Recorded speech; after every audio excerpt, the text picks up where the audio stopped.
Hey, what is up, everybody? Welcome inside the Guilty as Charged podcast. My name is Steven. I am your host, as always. Joining me today for a special edition of the Guilty as Charged podcast is my good friend Ryan Dyrud, host and creator of the LA Football Network. Good friend, as I mentioned, kind of my boss at LAFB. But Ryan, thanks for joining me, man. How are you doing today? What's up, brother? It's good to be with you. No, I was getting a little hurt because you guys had me on when Brandon Staley was hired, and I haven't been back since. I don't know what I did wrong, but happy to be back with you. You guys are crushing it. And no, I'm not your boss. We're just colleagues, but glad to be on talking Chargers. So thanks, man. Yeah, man. Of course, happy to have you. It's been a minute. I know we did a couple things with the Brandon Staley hiring and stuff like that. So, very happy with our relationship and our personal friendship for sure. Yes. Um, so we're gonna talk about the draft and kind of where the Chargers could go from here. But this is your first draft that you're attending in person. Am I right? Yes. Yeah. First one. Excited So about it. So this will be my first draft as well. So kind of before we get started, what are you guys over at LAFB have planned for this weekend? yeah, man, we're stoked. I mean, obviously, you guys are going to be out there, and you're part of LAFB, and I feel like Tyler and Alex are kind of like infiltrated in a way too, even though they're not technically. So I think we'll Yeah. all be doing stuff together, which will be fun. But we're doing obviously like probably everyone out there doing shows, live shows all throughout each day, each 3 days. We'll have people in the media workroom as well. We're talking with a couple different of the casinos about actually doing live shows like in the casino, which I think could be fun if it all works out. We'll see. It could be interesting or not, but yeah, just draft coverage. We're gonna do some social stuff with fans that are there, and we're staying right in the action, right on the strip. So we were looking. I think I was talking to you about it before. We were looking at Airbnbs to go out there and kind of have like a draft house, if you will. And I'm sure just because of the draft being there, it's really popular. But it's like the closest thing that was even worth renting was like 15 miles away.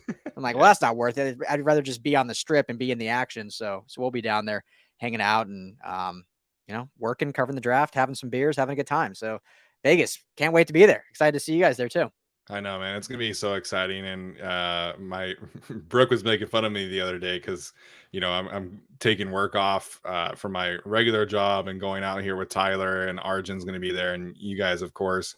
And I'm like, well, this is the first time that it's out west. Like, I've always wanted to go to the draft. It's always Yeah. been, something that I've wanted to do, but it's always been in New York or Cleveland, or you know what I mean? Like, so this is the Yeah. first time that it's out west, and just thankfully have a situation where I can go. So really excited to get out there, like you mentioned. Yeah, it's funny because it was supposed to be in Vegas, remember, 2 years ago in 2020. Yeah. And so at the time when it was announced, my wife was pregnant with my daughter, and so I was like, okay, I'm gonna try to go, and then her due date ended up being May 2nd, and the draft at that year was like the 25th or something. I'm like, it's probably cutting it a little close. So I was like, dang, like I don't think I can go. So I kind of like, okay, I'll just cover the draft from home, and then whoever knows my situation, she ended up coming 5 weeks early, was born May 29th. So I was like, all right, cool. Like now I can probably go to the draft. And then literally like 24 hours later, the world shut down and the draft ended up going virtual. So now I'm glad we're going to go this year. It all worked out.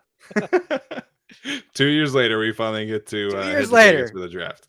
we got it, baby. Um, And I'm sure it'll be in LA soon enough too. So yeah. Yeah. I think next year, right, is supposed to be Kansas City and then mhm. Detroit after that. Yeah, I think they just announced Detroit. That's right. And So then, hopefully LA after that. I think the cool thing that will be unique for them doing it in LA is that SoFi Stadium has that YouTube theater built right into it. mhm. So they could do everything for the draft right at SoFi Stadium, which I think would be, a very unique draft Mhm. experience for casual NFL fans. So I'm curious now, not to hijack your show here, but we were talking to the LA tourism commissioner at Super Bowl about this. But if the draft does come here, do you think they would do it at SoFi, or do you think they'd choose like an iconic place like Santa Monica Pier or the Hollywood Bowl or like some LA iconic thing to do it at? Because these cities try to like showcase something about Right. them. I wonder what do you think? I would hope that they would just do it at SoFi. I mean, they did the NFL award show there, and I feel like it was, a fantastic event. I mean, Santa Monica Pier is just kind of gross now. It's just Yeah. not what it used to be. So Yeah. I don't know, man. I would hope that they would just do it at SoFi. It'd be convenient for most people. The NFL Network office is right there too, so I would think that it would just be easier for everybody at SoFi. Yeah, it would. He brought up there's a brand new, which I haven't visited. I was supposed to go a few weeks ago, but didn't end up being able to make it. But they opened the new motion picture like museum, basically the Academy Awards Museum in Hollywood, and Okay. it's super cool. Like it's a huge museum. It's got like this giant like ball dome, and it's kind of like it really embolizes what like LA is in terms of Tinseltown in Hollywood. So he was saying like that would be a cool spot. I don't know what the spacing would be like, but yeah, I don't know. A lot of interesting areas you could do it at. It'd be fun. Yeah. Absolutely excited to see how that kind of pans out. Shifting gears here, of course, to talk about what is really potentially happening with the Chargers. We had some a little interesting, a few interesting nuggets from Tom Telesco today at his press conference. Tom, of course, always playing things close to the vest, but talking about trading up, trading down, and really kind of weighing the cost there. Do you ultimately think the Chargers could potentially trade up, or do you think it's more likely that they trade down if you had to choose between the two? Yeah, it's a fun topic to talk about. I'm sure you guys have talked about it ad nauseum. I know we all have. I'm surprised Charger fans still want to hear about it, but let's absolutely. We got 3 more days to just beat this thing in. Yeah, You know, I lean towards my personal belief that they stay put. But hearing what, like you said, what Tom Telesco said, and kind of hearing this stuff come out about Brandon Staley, like really loves Jameson Williams, and obviously most likely would need a trade up to get him. I've seen some mocks where he falls to 17, and obviously all bets are off once the draft starts because there's going to be something crazy that happens. But a guy like that, or one of the tackles that they outside of Trevor Penning, which I know you hope they take at 17. um, don't put that out there, man. uh, I'm going to clip that myself and just put that out there. So of the top, Charles Cross and the Alabama tackle Evan Neal and stuff like that, they would probably have to trade up to get. So Yeah, I think it's definitely like a possibility. But considering they don't have that second rounder, and I think because of where the team is at right now and with what they did in free agency, to me, it kind of makes more sense to go just kind of stay put or trade back, which they probably definitely won't do. But kind of piggybacking off that, and you can tell I host my own show because I'll pose a question to you then. Like I would not be opposed considering where this team is in win now mode in like a Super Bowl window. I wouldn't be opposed to them if they traded next year's first plus this year's first to move up. Like I think I don't want to see them get rid of their third or fourth or fifth this year because I think they need those to kind of build on yeah, this roster. But if they think they're in a win now mode, meaning next year's pick is probably going to be 25th or later anyway, like I would not be opposed to them taking 17 next year's first and then moving up into the top 12 and getting one of those premier tackles or that premier receiver. So I don't know your thoughts on that, but if they move up, I like that move better than a bundle of picks this year to move up. yeah. So we've talked a little bit about trading up for a tackle. I mean, I'm a big fan of Charles Cross. I think he is the third, best tackle in this class, and to me, there's just a really big, significant drop off from him to whoever you think the fourth tackle is. I know there's a lot of fans of Trevor Penning out there, and even if you are optimistic about Trevor Penning's immediate future, I would still think that somebody like Charles Cross and Trevor Penning, there's a significant gap between the two. So, Mm-hmm. I've said before on our show and on LAFB articles, I think Abraham Lucas for me is the fourth best tackle in this class, but I have, a first round grade on Cross and a low third round grade on Lucas. So, I mean, I like Lucas a lot and I would be comfortable with the Chargers taking him if he's there in the third round, but that gap is just so big in my opinion. So, I'm okay trading next year's first for one of the premier offensive tackles. I think that is worth it. I would also at least consider maybe Derek Stingley. We've Mm-hmm. heard through a couple people that they really, really, really like Derek Stingley and have him incredibly high was the way that our source put it to us, which to me made it seem like he's a top 3 player on their board. So that would be okay for me. I'm not trading a future first for a receiver Mm-hmm. when you could probably just stick and pick a receiver at 17. Maybe it's an Olave, maybe it's a Jahan Dotson, whoever kind of is higher on their board. I don't really feel like there's that much of a difference between the two where I would consider trading a future first to make that happen. Yeah, no, I agree with that too, just because there's so much, depth at receiver. So like, Yeah, why, unless you're absolutely in love with Jameson Williams, which I know some people are. I'm not as much in that camp to trade a first for him, but yeah, the right. tackles, because then you're set, right? You're booking tackles with Slater, and whether it's Cross or one of the other guys, you're set, and you really then can take the rest of the draft to just fill out depth, really. Maybe get an edge guy or a backer later on. But yeah, I would feel much more comfortable trading a first for a tackle than trading a third and a fourth to move up to 15 or 6 or like 13 or 14 and take Yeah. our chances there. I just think you need those back end picks this year. No, I think if in terms of trading up, a few spots, I think the Chargers are just in a tough spot because they don't have that second round pick, which is something that Tom Telesco talked about. So, I mean, like, let's say, you're trading up to 12 with the Vikings for, whoever you want to target. Maybe Derek Stingley falls. Maybe you are a big fan of Jordan Davis or whatever. You're trading up to 12. I think you're ideally coming to the table and saying, hey, we'll give you next year's second rounder. Hmm. But then you look at a team like the Chiefs and the Packers who have multiple first round picks, the Steelers who could potentially be looking to move up for a quarterback. They actually have a second round pick. Mm-hmm. So I just think the Chargers are in a tough spot when it comes to trading up in the draft, even if it's just, 4 or 5 spots. Yeah. Yeah, I would agree. It's which I don't think. I hope anyway. No one's upset about when you get Khalil Mack. Like I hope they're not like, Right. oh man, I wish we had that second round pick back. Yeah. And ideally trading back makes the most sense, but I just, we know Tom Yeah. Telesco doesn't do that. So Yeah, I think for me, when it comes to like the Khalil Mack and not having the second round pick, it doesn't change how I feel. Like I'm so happy that Khalil Mack is on this team. But what it changes is for me is the strategy in the mhm, first round because I think if you have your first and your second round pick, you can afford to take a bigger swing in the first round on maybe kind of a higher upside, lower floor kind of player like a Trevor Penning, who I'm not like the biggest fan of. But if you have 17 and say 46 or 47 or wherever they were slated, and at 47 you can get a talented immediate starter or contributor at edge or at corner, then I'm kind of okay with taking the developmental tackle at 17. But now, because you don't have that second round pick and now there's 50 picks in between your first and next pick, I'm not looking to take on a developmental player. I'm looking for an immediate contributor, whether mhm. that's a guard or a receiver or a corner or wherever you decide. Yeah, yeah, and that's where if you're in the top 20 picks, I mean, you should be drafting.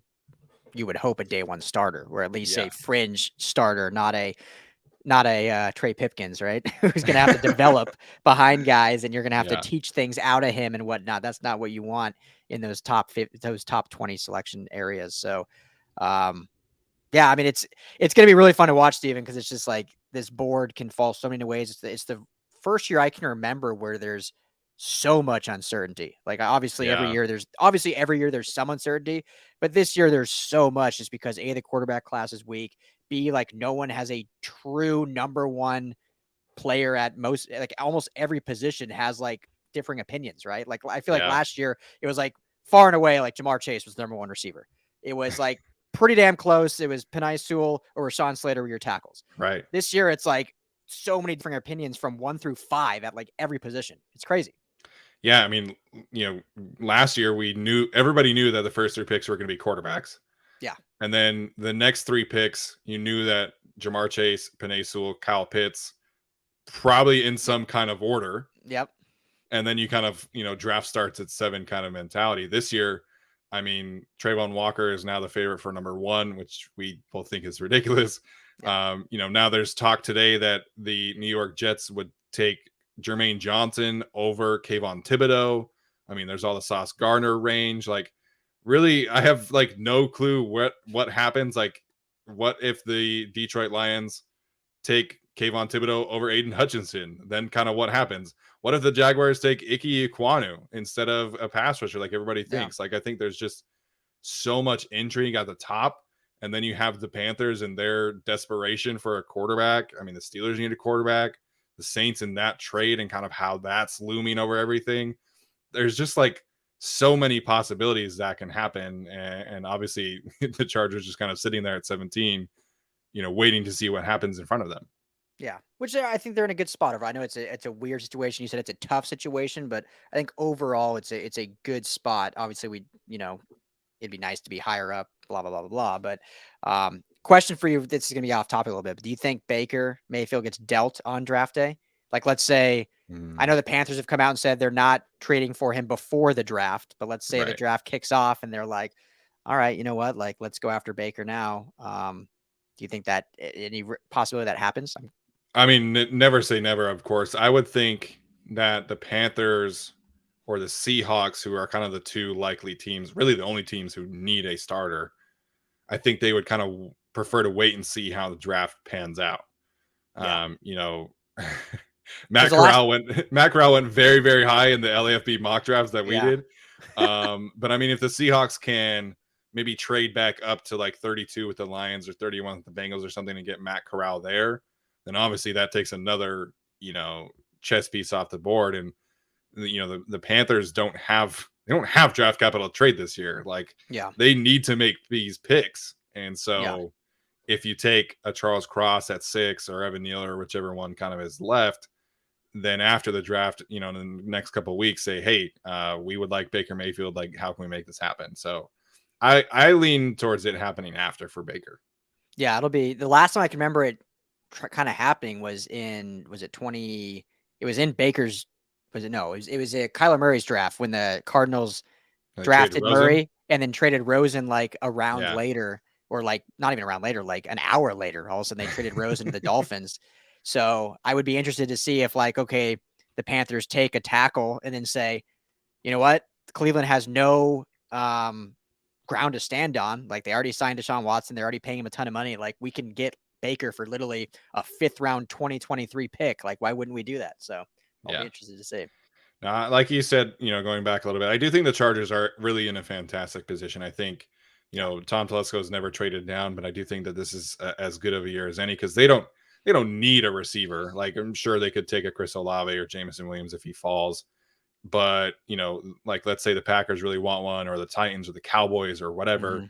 Mm-hmm. The Steelers taking a quarterback, some kind of movement around the Titans potentially taking a quarterback. So I think the Chargers are in a good perspective from that standpoint, and they could just stick and pick. I mean, everybody knows how much I love Zion Johnson. Mm-hmm. Albert Breer did say that he's in play at 17, which of course would make me very, very happy. But Good pick. any player to you that you would be like most pleased with at 17 for the Chargers that you think could be a good fit going forward? Well, Zion Johnson, I think, is very good, and I know I've seen some people say, okay, well, trade down and then take Zion, which, in a perfect world, obviously, but if he's You if never he's their know. guy, yeah, if he's their guy and they feel good about him, I think that's a great pick because then you have a center, not a center, but a centerpiece on the interior of the offensive line for many years to come. And you're just continuing to build for the future there. And I know we've talked about it, and I'm sure you guys have, but about kicking Matt Filer. I know that's not the best case scenario, but at least it's on the table. You can do that if a guy like Zion falls. I like the corners. I like Trent McDuffie if he were to fall there. I don't think there's any way in the world that Derek Stingley falls, but obviously if he does, that's a slam dunk. I think that's probably the pick if he Yeah. does fall. Jordan Davis is a big name. There was the hot name early on. I'm not as high on him, but I'm not low on him either. I mean, I think it's a solid pick, but I think what they did in the offseason at the position, they don't really need to do that by any means. And it just kind of depends if who's there with him, right? Like, if your top receivers are all gone, your top tackles are all gone, and you don't want to take a guard yet in Zion Johnson, then maybe that is the pick. But I think that there's better value at other positions that are more needed right now. The last one I'll say, and I know this is, I talked about it on my show that we just recorded not too long ago, and I know me and you have kind of touched on it a little bit, and it would probably shock a ton of people. But I think, a player like Devin Lloyd would be interesting here at 17 because to me, it's a position of need. It's, when you're going into the season with a somewhat hobbled and still unknown Kenneth Murray and a Drew Tranquil that Yeah. plays good when healthy, but rarely is healthy. And you can get a backer like Devin Lloyd that may be the best, inside off ball linebacker that we've seen in quite some time, in my opinion, even though for some reason he's mocked in the 20s. I mean, I know how much you love Devin Lloyd as a player, not necessarily for the Chargers, but as a player from Utah. Yeah. Um, I don't know. I'm not saying that would be my absolute favorite pick, but I would actually like it. And I think there's a lot to be said where, I know there's talk about Staley doesn't value linebackers, which I think is very true to an extent, especially when it comes to signing backers. But, he was on that Chicago team with Vic Fangio when they took Roquan Smith in the top 10, and he became a That's true. very, very good backer for the Chicago Bears. And Brandon Staley was instrumental in the development of Roquan Smith. So it wouldn't shock me as much as I'm sure other people would be shocked. I know it'd be very controversial. I don't think it would be hated. I don't know if it'd be hated as much as like Yeah. a Trevor Penning pick would be, but it'd be more of a head scratcher. Like, what are we doing here? But Staley wasn't there when they drafted Kenneth Murray, so Yeah. I could see it.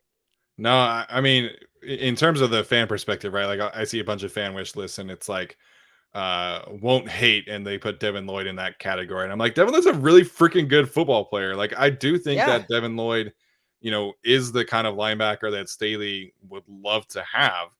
I just don't know. I what I know about Brandon Staley is that he's gonna place a premium value on premium positions. I just don't know if the linebacker position is that for him. And I also think this linebacker class is really deep. I think you can get quality mhm. starters That's the big thing. later on in the draft. So I don't know, man. Like I've been so conflicted throughout this whole process with Devin Lloyd and the Chargers because obviously I love him. He's one of my favorite Utah football players of all time, and he's a really good football player. Like it's not just Yeah, me, you know, and my Utah bias. So it definitely is a need. He's a great football player. I do think that would be a good pick, but I just don't know if Brandon Staley would be willing to, spend that premium of a pick on a linebacker. yeah. Well, and in just my opinion, this is not any insider information, but in my opinion, I think he goes higher than where he's getting mocked anyway. Like everyone's mocking him in the 20s, Yeah. um, as the first backer taken, and I know that the defenses has kind of shifted a little bit. But we've seen when you have a backer like a Bobby Wagner, which I think Devin Lloyd has that ceiling to be. We saw Isaiah Simmons go sixth overall just 2 Right. years ago, and just or not sixth overall, but what do you go seven right after Justin Herbert, Yeah. or he went right after Herbert. So I mean, we've seen still teams that do value that super uber talent. So I think he ends up going higher anyway. But if he's there at 17, I'm about it. Depending who's there, obviously. Yeah. I If mean, Charles David. Cross is there at 17, then yeah, that's the pick. But No, I mean, I think if you're in a world, right, where it's like, you're debating between potentially Devin Lloyd and Chris Olave and Zion Johnson, then there's definitely an argument to be had that Devin Lloyd fills the biggest position of need and he is the mhm. best player on the board. So, again, I will be very happy if Devin Lloyd is a Charger. I'm buying that jersey the second it happens. But it's just a really interesting spot in terms of roster building philosophy and positional value for a guy like Devin Lloyd. Yeah. Yeah. And the last thing I'll say with Staley in regards to the backer position is when he looks at that specific, like if he's running like out of nickel and dime sets and only has one backer on the field, the guy needs to be able to cover, but also be great in run defense. And a guy like Kaiser White, who became beloved, had a breakout season. But and again, we've all talked PFF is not the end all be all, but it's a good measuring stick. He graded out at like 61 in run defense. Well, Yeah. Devin Lloyd graded out over 80 in both coverage and both run defense. So he kind of checks those boxes as, hey, if we're going one backer sets, this guy can do it all. And now I can really focus on my secondary and my defensive line strategy because I have that one backer I can put on an island and really cover both facets. Where Kaiser White, as good as he grew to be, he still really wasn't that do it all guy that we could really trust. So that's where I think there is that value that could end up coming into play because they saw what he was able to do for his entire time at Utah.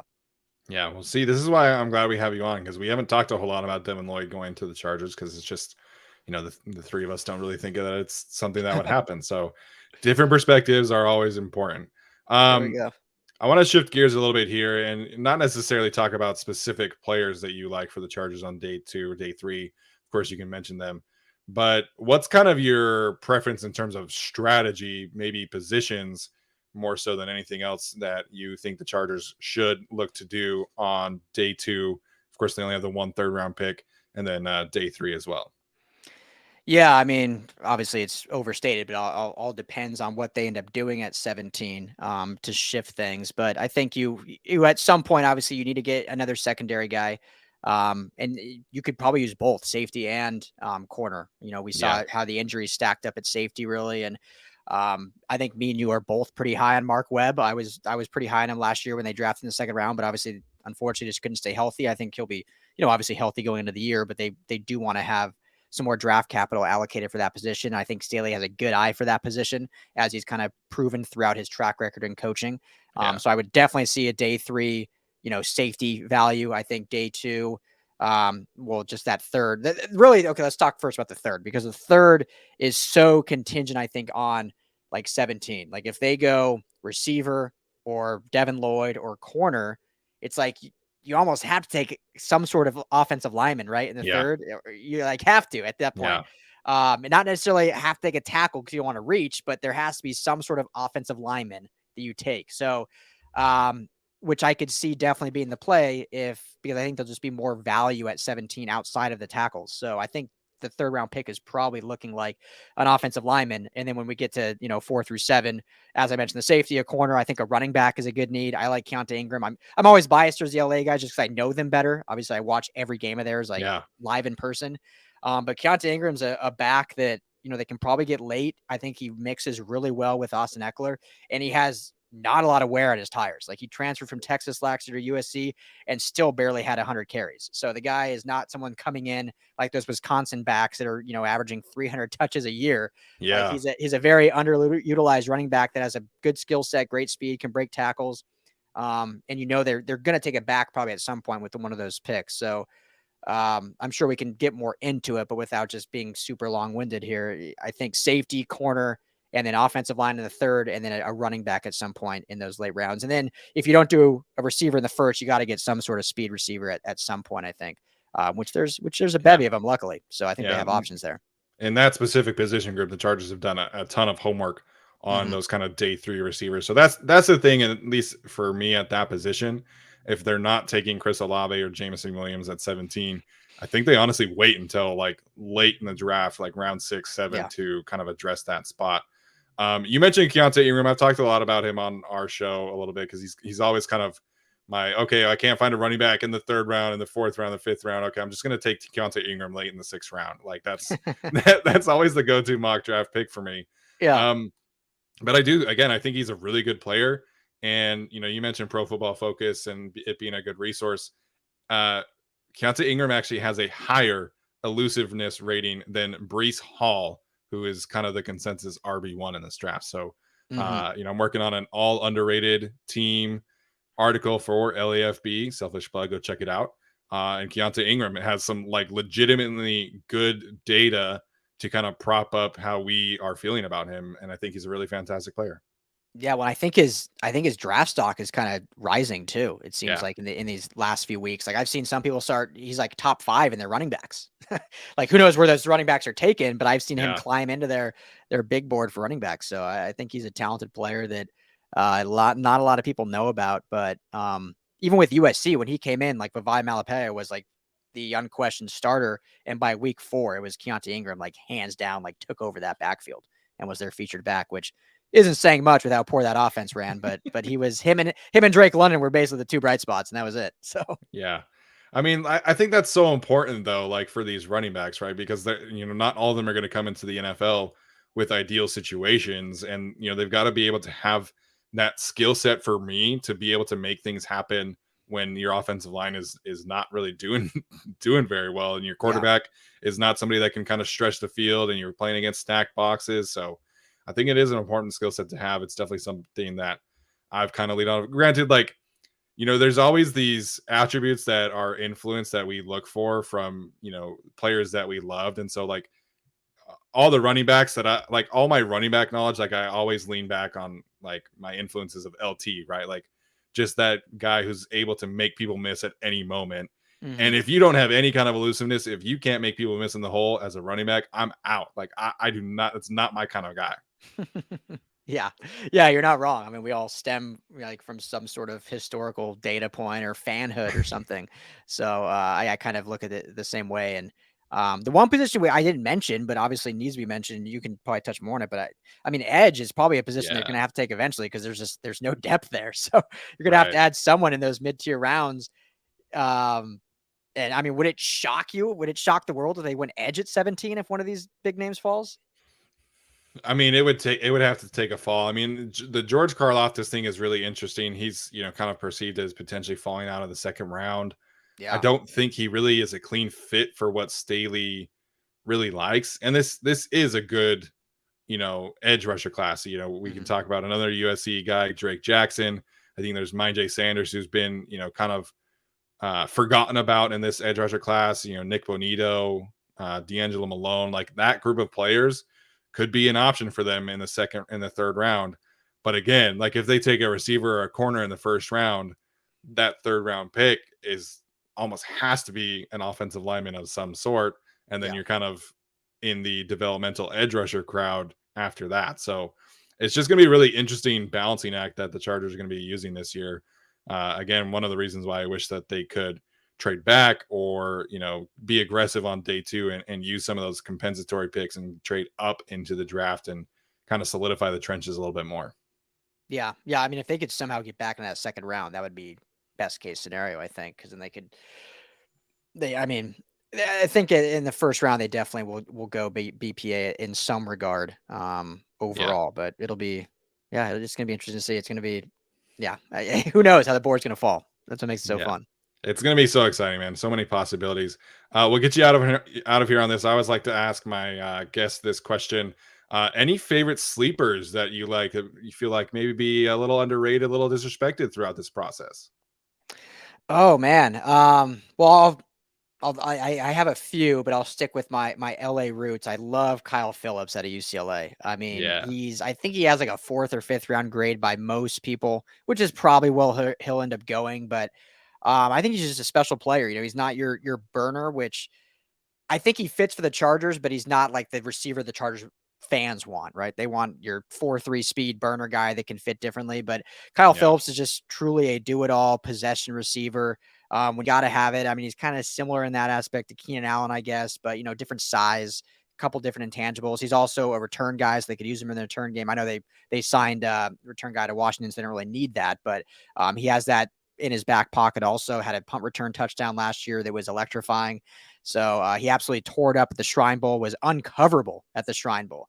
And so I think he's a guy that teams know his value. I was at UCLA games and there were a number of scouts there, and their scouts were probably watching Sean Ryan and him and Greg Dulcich were probably the three players they were Yeah. watching. But I just don't think the media or fans have really caught into how special of a player he can be. And he has, I know it's such an annoying comparison comparing, two white receivers, but he has kind of that Cooper Kupp vibes where he'll be a mid-round selection, but can really become a staple in an offense and be a really productive receiver 2 or 3 years into his career and kind of, surprise people like, man, we got this guy in the fourth round. He's averaging 9 to 1,200 yards a year. So I think he has that kind of value and someone that people should start taking notice of. Yeah, man. I think the Kyle Phillips talk, he got a little bit of a surge after the Shrine Bowl. Mm-hmm. And now it's kind of died down after teams are kind of, looking into more of the bigger physical guys or like the faster guys. And I think he's being unfairly penciled in as a slot only player because he could do a lot of different things for your Yeah. football team. I mean, if you go back and watch some of the 2020 games, UCLA was using him as kind of a running back receiver hybrid in a few games. And so he can play on the outside. I think he's 5'11 and close to 6 feet tall. So it's not like he's a 5'8 slot guy only kind of Yeah. player. So I like Phillips a lot. He and made my top 10 list initially. And then I really got into Bo Melton and a couple other receivers, Mm. Ja'Quari Robertson. But he's still in my top 12, man. I really like Kyle Phillips for sure. Yeah, yeah, he's a lot of fun to watch. Just a good team guy, team leader, which I know, is something important these teams look for too, not just the talent. They got to see what these guys are like in the locker room, and Kyle Phillips is all that in spades. So, interesting. I'm interested to see where he goes. I was, me, I was so high on Dimitri Felton last year, who Yeah. I was like, there's no way this guy goes past like the fourth or fifth round. He went in the sixth. But I think he turned out some good stuff with Cleveland and will have a bigger role this year. But Phillips, I think, I think he's in that probably fourth round range or so. Yeah, definitely. So, Ryan, this has been great, man. Lots of good different topics here. Where can some of our listeners find your guys' stuff over at LAFB and some of mine, I guess, as well? Yeah, brother. Thanks for having me. Obviously, you guys are crushing it. Excited to hang out with all you guys at the draft. Yeah, as you know, Steven writes for LAFB, so make sure to check out all the stuff. But you can find me at Ryan Dyrud LAFB on Twitter. Site is just LAFB Network. All of our 12 podcasts and shows are all housed there, so pretty easy to find. So, but thanks, man. Fun as always. Yeah, and if you're a fan of USC, you got to be able to check out Sua Craven's upcoming podcast as well on the LAFB network. So lots of Yeah. great stuff happening. Make sure and check us out over there. Ryan, thanks for joining me, man. Yeah, dude. Thanks for having me. Appreciate it. I'll talk to you later.